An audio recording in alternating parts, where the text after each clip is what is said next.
ಬಹಳ ಹಿಂದೆ ದೇವತೆಗಳು ಮತ್ತು ಅಸುರರ ನಡುವೆ ಭಯಾನಕ ಯುದ್ಧ ನಡೆಯುತ್ತಿತ್ತು. ಆ ಯುದ್ಧದಲ್ಲಿ ದೇವತೆಗಳು ಶೌರ್ಯದಿಂದ ಹೋರಾಡಿದರೂ ಸಂಪೂರ್ಣ ಜಯವು ಅವರಿಗೆ ಸಿಗುತ್ತಿರಲಿಲ್ಲ. ಕಾರಣ ಏನು ಗೊತ್ತೇ?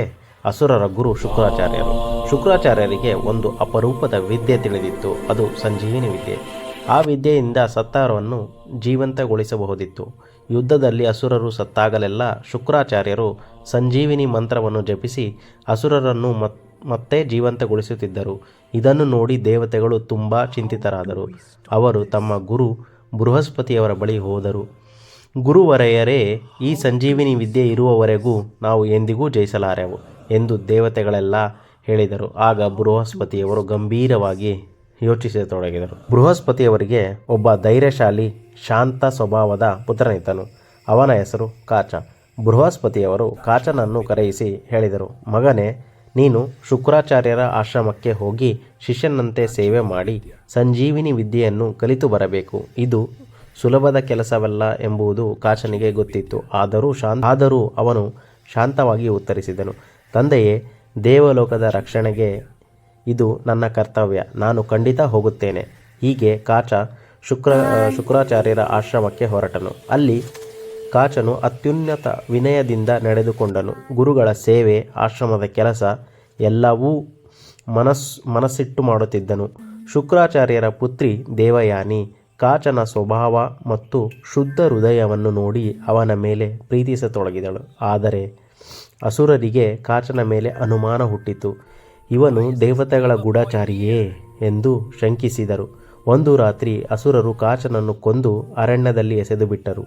ದೇವಯಾನಿಗೆ ಕಾಚನು ಕಾಣದೇ ಹೋದಾಗ ಅವಳು ತನ್ನ ತಂದೆಯ ಬಳಿ ಅತ್ತು ಕೇಳಿದಳು. ಶುಕ್ರಾಚಾರ್ಯರು ಸಂಜೀವಿನಿ ಮಂತ್ರವನ್ನು ಜಪಿಸಿ ಅದ್ಭುತವಾಗಿ ಕಾಚನು ಮತ್ತೆ ಜೀವಂತನಾದನು. ಅಸುರರಿಗೆ ಇದು ಗೊತ್ತಾದಾಗ ಅವರು ಇನ್ನೂ ಕ್ರೂರವಾದರು. ಈ ಬಾರಿ ಅವರು ಕಾಚನನ್ನು ಕೊಂದು ದೇಹವನ್ನು ಸುಟ್ಟು ಭಸ್ಮವನ್ನು ಮಧ್ಯಮದಲ್ಲಿ ಬೆರೆಸಿ ಶುಕ್ರಾಚಾರ್ಯರಿಗೆ ಕುಡಿಸಿದರು. ದೇವಯಾನಿ ಮತ್ತೆ ಕಾಚನಿಗಾಗಿ ಅಳಲಾರಂಭಿಸಿದಳು. ಈ ಬಾರಿ ಶುಕ್ರಾಚಾರ್ಯರಿಗೆ ಸತ್ಯ ಗೊತ್ತಾಯಿತು. ಅವರು ಸಂಜೀವಿನಿ ಮಂತ್ರವನ್ನು ಉಪಯೋಗಿಸಲು ಸಾಧ್ಯವಾಗಲಿಲ್ಲ, ಏಕೆಂದರೆ ಕಾಚನು ಅವರದೇ ದೇಹದೊಳಗಿದ್ದನು. ಆಗ ಶುಕ್ರಾಚಾರ್ಯರು ಕಾಚನಿಗೆ ಸಂಜೀವಿನಿ ವಿದ್ಯೆಯನ್ನು ಉಪದೇಶಿಸಿದರು. ಗುರುವಿನ ದೇಹದೊಳಗಿಂದಲೇ ಕಾಚನು ಆ ವಿದ್ಯೆಯನ್ನು ಕಲಿತನು. ನಂತರ ಸಂಜೀವಿನಿ ಮಂತ್ರದಿಂದ ಶಕ್ತಿಯಿಂದ ಕಾಚನು ತನ್ನನ್ನು ಗುರು ಶುಕ್ರಾಚಾರ್ಯರನ್ನು ಜೀವಂತಗೊಳಿಸಿದನು. ಈ ಘಟನೆಯ ನಂತರ ಕಾಚನು ತನ್ನ ಕರ್ತವ್ಯ ಪೂರೈಸಿದನು. ಆದರೆ ದೇವಯಾನಿ ಕಾಚನಿಗೆ ಹೇಳಿದಳು, ನಿನ್ನನ್ನು ನಾನು ಜೀವದಂತೆ ಪ್ರೀತಿಸುತ್ತೇನೆ. ನೀನು ನನ್ನನ್ನು ಮದುವೆಯಾಗಬೇಕು. ಕಾಚನು ವಿನಯದಿಂದ ಉತ್ತರಿಸಿದನು, ನೀನು ನನಗೆ ಗುರುಪುತ್ರಿ. ನಿನ್ನನ್ನು ತಾಯಿಯಂತೆ ನೋಡುತ್ತೇನೆ. ಇದರಿಂದ ಕೋಪಗೊಂಡ ದೇವಯಾನಿ ಕಾಚನಿಗೆ ಶಾಪ ನೀಡಿದಳು, ನೀನು ಈ ಸಂಜೀವಿನಿ ವಿದ್ಯೆಯನ್ನು ಬಳಸಲಾರೆ. ಕಾಚನು ಶಾಂತವಾಗಿ ಪ್ರತಿಶಾಪ ನೀಡಿದನು, ನಾನು ಬಳಸಲಾರೆ, ಆದರೆ ಇತರರಿಗೆ ಬೋಧಿಸಬಲ್ಲೆ. ನಂತರ ಕಾಚನು ದೇವಲೋಕಕ್ಕೆ ಮರಳಿ ತಂದೆ ಬೃಹಸ್ಪತಿಗೆ ಸಂಜೀವಿನಿ ವಿದ್ಯೆಯನ್ನು ಬೋಧಿಸಿದನು. ಹೀಗೆ ದೇವತೆಗಳು ಸಂಜೀವಿನಿ ವಿದ್ಯೆ ಲಭಿಸಿತು.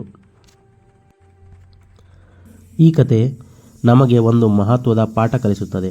ಜ್ಞಾನವನ್ನು ಪಡೆಯಲು ತ್ಯಾಗ, ಸಹನೆ ಮತ್ತು ಗುರುಭಕ್ತಿ ಅಗತ್ಯ. ಇದೇ ಕಾಚನ ಕತೆ, ಧೈರ್ಯ, ಶಿಸ್ತು ಮತ್ತು ತ್ಯಾಗದ ಪ್ರತೀಕ. ಈ ಕತೆ ನಮಗೆ ಒಂದು ಮಹತ್ವದ ಪಾಠ ಕಲಿಸುತ್ತದೆ. ಜ್ಞಾನವನ್ನು ಪಡೆಯಲು ತ್ಯಾಗ, ಸಹನೆ ಮತ್ತು ಗುರುಭಕ್ತಿ ಅಗತ್ಯ. ಇದೇ ಕಾಚನ ಕತೆ, ಧೈರ್ಯ, ಶಿಸ್ತು ಮತ್ತು ತ್ಯಾಗದ ಪ್ರತೀಕ.